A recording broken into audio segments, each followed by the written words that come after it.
आज मी केलंय दोडक्याची कापा. दोडका आणलाय, तासून घेतलंय जरा. जे शिरे आहेत ते काढून घेतलंय मी.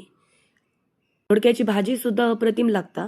आज तुमका दोडक्याची कापा दाखवते. असे गोल गोल कट करून घेतले, धुतले, हळद, लाल तिखट घातले, मीठ घातले, मालवणी मसाला सगळं मिक्स करून घेतलंय मी. यामध्ये आलं लसूणची पेस्ट घातले नाही, ती मी वरचून घातलंय, घालून घेतलंय, सगळं मिक्स केलंय. झाला. आता एका वरसून लावू. बारीक रवं, थोडं तांदळाचं पीठ घातलंय, वर मीठ घातलंय, सगळं मिक्स करायचं. मसाला लावलेल्या दोडक्यांका रवं व्यवस्थित लावून घ्यायचं.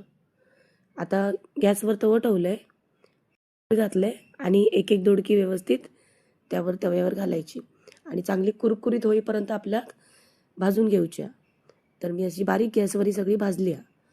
तयार असा कुरकुरीत अशी दोडक्याची कापा. झटपट होता, खाऊक तर एक नंबर, कुरकुरीत लागता.